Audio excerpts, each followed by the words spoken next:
This movie explains the barcode module, available in Metrix 2010 and onwards. Note that this movie is not all-inclusive. The scope here is to quickly and simply explain the how and the why of the module. Further details can be found in the Metrix user guide. There's two very different aspects to the module. I'm going to start with the sheet mark. This is where I come under the Marks menu and add intentionally a barcode mark. It could later be incorporated into a set of marks to be automatically added, but this is altogether different from the second aspect I'll show you later.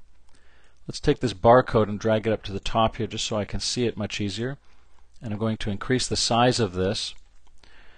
Part of it, let's go to say 40 inches, and the height,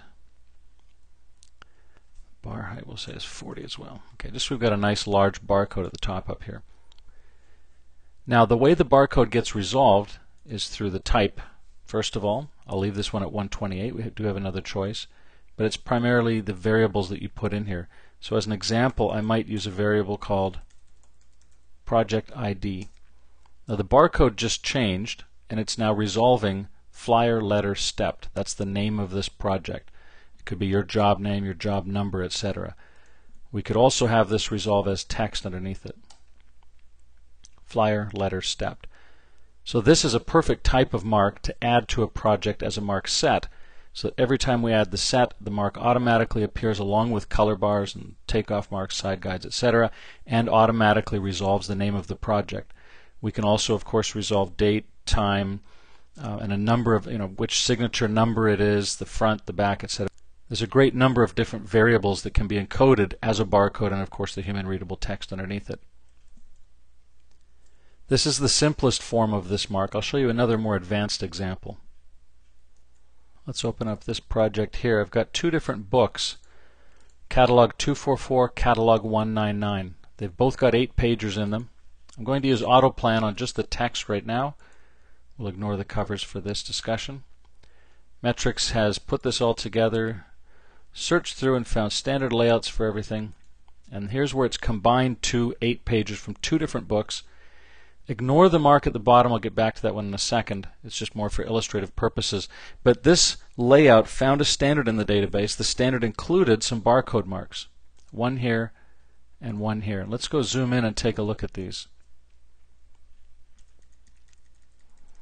And I'll pan across. And there it is. Well, what's happening? We've got barcode part and a human readable part. The barcode part is resolving the product name, the signature number, or the component number, out of the total component number. So we get as a resolved bit, of course we can't read the barcode with our eyes here, but we can see how it's resolving, catalog 244, 5, 6. The text component part of it is a little more expressive, catalog 244, form 5 of 6. The exact same mark placed over here resolves a little differently, catalog 199, 2, 6. And we can see the same thing expressively down below. How this is happening, I had the exact same mark placed at the bottom, much larger, just so we can see it here. It's the same resolution of information. The way it works, though, is, and the genius behind this mark, the mark itself, even though these two are absolutely identical in nature and in the variables, it's all about which component piece they're touching. This one right now is not touching anything, so it's not resolving. The moment it touches one of the components, it resolves to catalog 244, form 5 of 6. If I make a copy of that mark and put one over here, it resolves to the product name of this product. So it's an incredibly easy mark to use. It can be part of mark sets. The value here is for people that have the equipment to read these barcodes as these products are moving through some type of production line. So particularly in the case of bound work, we've got signatures moving along that can be automatically read. A machine can pick up and say, wait a minute, that signature's from the wrong book, or the signatures are in the wrong sequence, or we're missing a signature, etc. So for any type of automated production line with a barcode reader, this is an absolutely essential feature. Now there's another part to this feature. It's absolutely unrelated to this altogether, but uses barcode technology. Let's go ahead and close this project. Let's open up this project here. Okay, I've got a layout, 4 different products on it. We can see these on the left here. Now in the case of this project, the first 2 products We can see those kind of intermingled on the left here in one common product group. They're actually the same product on the front of the card. It's only on the back of the card that the content is slightly varied. So here's the issue. When I go ahead and export this out, whether I do an imposed PDF or a JDF, doesn't really matter. I'm going to do an imposed PDF right now just so we can see the layout. I'll send this to my desktop. Let's minimize this and go open it up. So we can see all these products here. It looks great. When this is handed to the cutting operator, there's a chance that the cutting operator, looking at these products on the left here that are all identical, might make a mistake. He can make two different mistakes more than likely.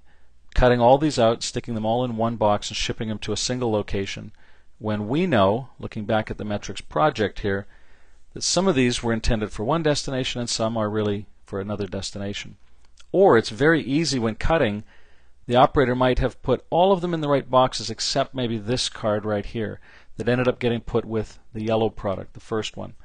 So it's just altogether too easy on the cutting table to make mistakes. As soon as we're doing any kind of combining or gang work, things like that, way too easy to make mistakes. So this barcode feature aims to resolve some of that. Let's go back to Metrix. We're going to export now. This is so incredibly easy to use. We would again be exporting either imposed PDF or JDF, whatever it is that's going down to prepress for actual ripping and so forth. At the very same time, we would export a barcode imposed PDF. And this is of course what the module is providing to us. What it does now, if we scroll down in the options here, in the barcode properties, it's going to take whatever you put in here, product name I think would be the most reasonable one, as both barcode and human readable text with some other options as well, and it's going to encode that and place it in the center of every product. Let's take a look at that. And here I have my barcode imposed PDF. Looks just like the other one except that there's a barcode in the middle of every product. Let's go ahead and zoom in here, take a look at this. You can see that here I've got the product in the background and then BC9982, BC9111. The idea behind this feature is we would export this as a PDF and plot this at actual size on an inkjet plotter, lay this exactly right on top of the rest of the product sheets as they go through the guillotine cutter. So every product now that gets cut out on the guillotine machine has got a product on top. Its first sheet, if you will, is the barcode, both machine and human readable. Nobody should have any excuses now as to why the wrong product went in the wrong box. I'll say this, even without the barcode reader, this feature is very valuable because it's putting the product name human readable on the top of every single product.